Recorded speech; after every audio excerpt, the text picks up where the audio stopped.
श्रीमद् भगवद गीता यथारूप अध्याय 9 श्लोक संख्या 34। मन्मना भव मद्भक्तो मद्याजी मां नमस्कुरु मामे वैश्यसि युक्त्वैवं आत्मानं मत्परायणः। अपने मन को मेरे नित्य चिंतन में लगाओ, मेरे भक्त बनो, मुझे नमस्कार करो और मेरी ही पूजा करो। इस प्रकार मुझ में पूर्णतः तल्लीन होने पर तुम निश्चित रूप से मुझको प्राप्त होगे। तात्पर्य: इस श्लोक में स्पष्ट इंगित है कि इस कलमशग्रस्त भौतिक जगत से छुटकारा पाने का एकमात्र साधन कृष्ण भावनामृत है।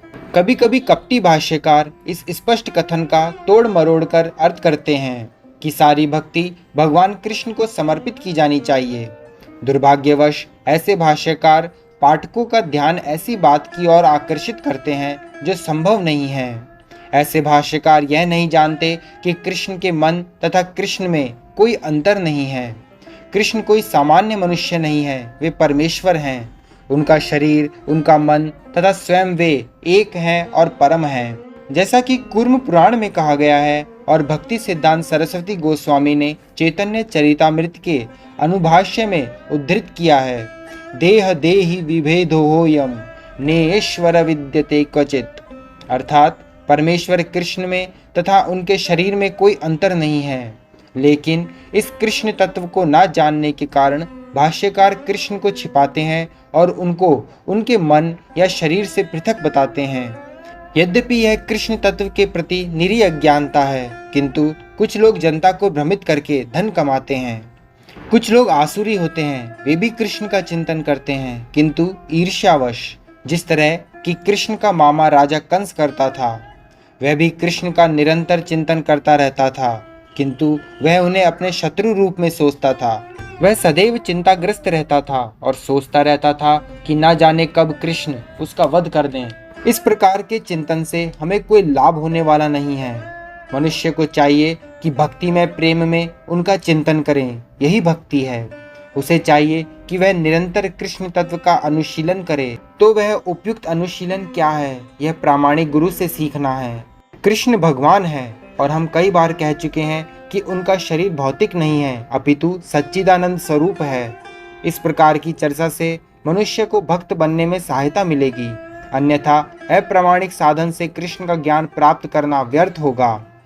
अतः मनुष्य को कृष्ण के आदि रूप में मन को स्थिर करना चाहिए। उसे अपने मन में यह दृढ़ विश्वास करके पूजा करने में प्रवृत्त होना चाहिए कि कृष्ण ही परम हैं।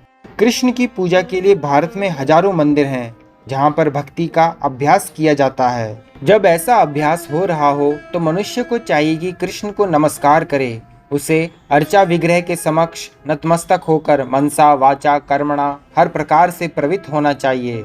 इससे वह कृष्ण भाव में पूर्णतया तल्लीन हो सकेगा। इससे वह कृष्ण लोक को जा सकेगा।